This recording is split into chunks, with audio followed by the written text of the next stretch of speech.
To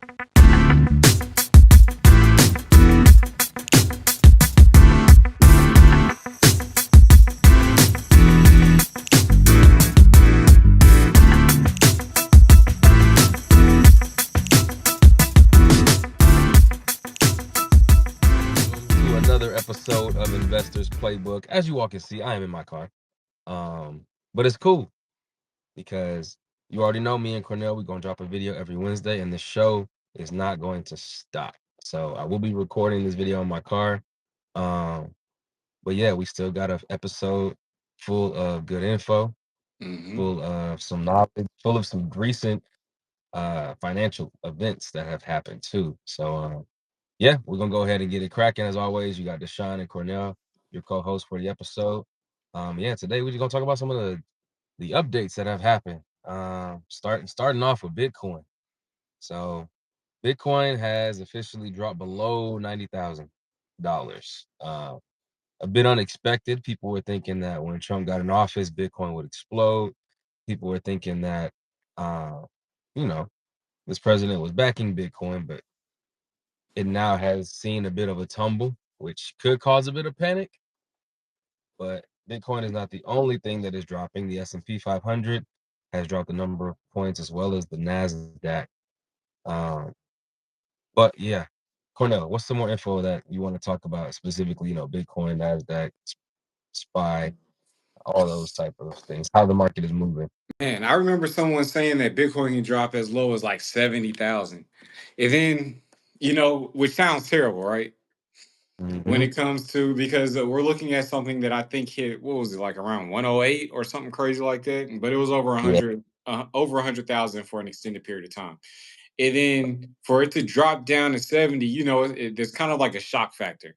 But then you think about where Bitcoin came from at the beginning of this year.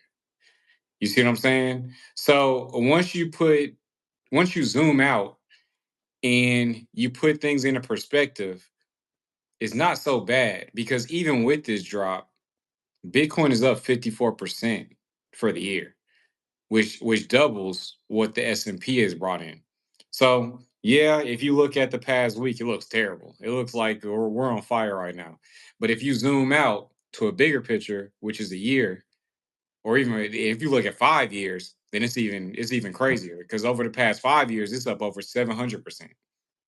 So it's important for people to not just look at the now, but to look at where we came from holistically.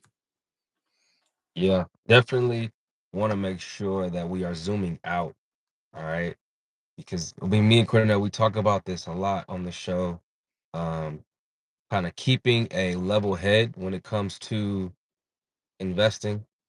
You can't lose your cool. You can't panic. Um, in situations like this over the past week, the market has hit I mean, it's just kind of been red for a while. Not for a while, but like the past week or so.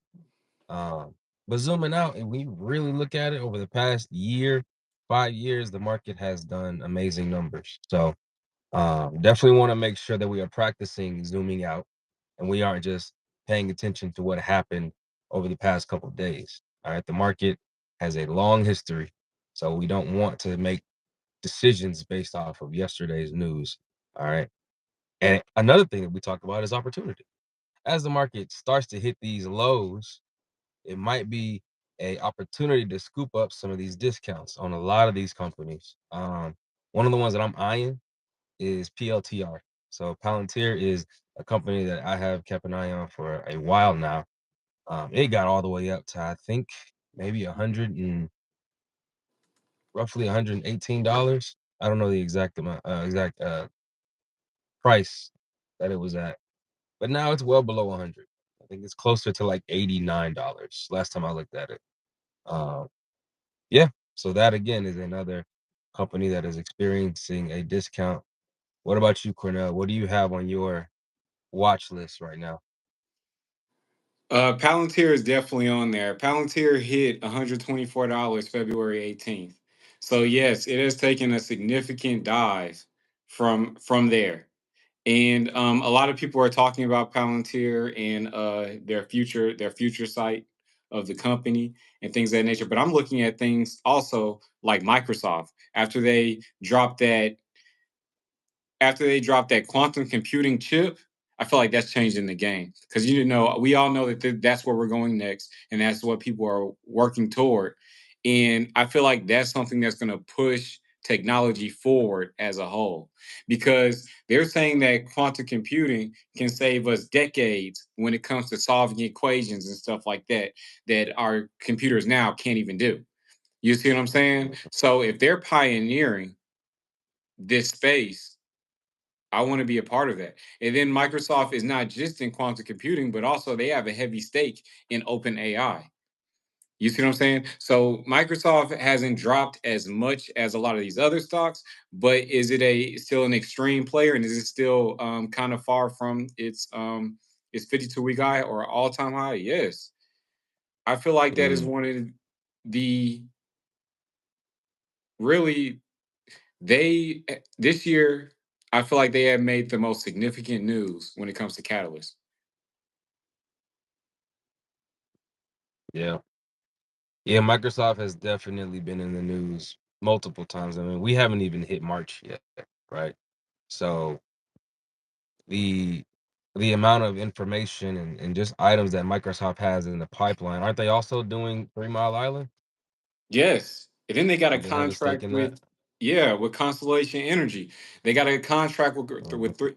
with Constellation Energy in order to turn back on 3 Mile Island and to start hoarding nuclear energy to power AI. Like this is big. Microsoft is setting themselves up for success.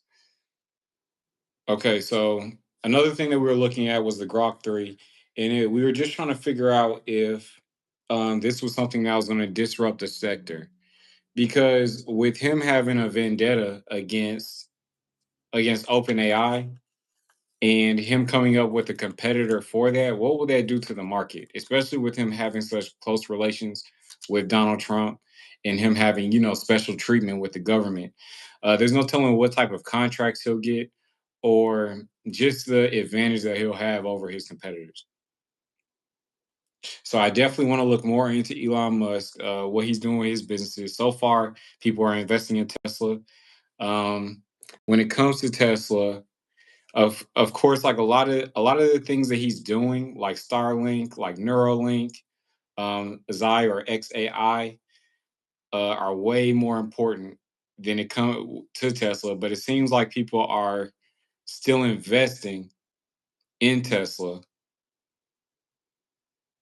just because they know that they're investing in Elon Musk.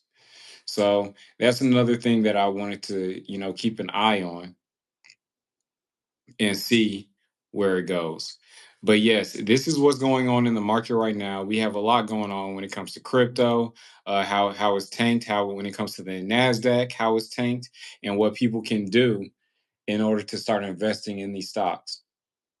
So it's important that people are keeping track of what's going on in the news and what's going on with these companies, and they know how to move when during times like these where the market is at an all-time low, or not an all-time low, but they're at a low for the year. So yeah, make sure that y'all are keeping up, and of course y'all can reach us at Investors Playbook LLC on all platforms. And here's the Sean again.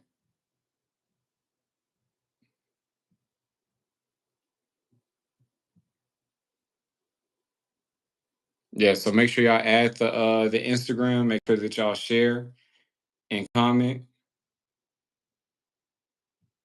and also give us some stars. Yeah. uh, look, I don't even know how long this is gonna last, but I'm back. You was wrapping it up. Yeah, I feel like we told them what was going on with For the sure. uh with the current sentiments of the market, and also like the current news and everything. Mhm. So yeah, and I also told them where they can reach us, and also to have conversations with us in the Facebook. I feel like that's important. So Awesome. join, we'll facilitate conversation, and yeah, we'll keep moving forward. Sounds good. All right, man. Technical difficulties, man. Look, it happens, but appreciate you all being patient. Um, yeah, catch y'all next week. For sure.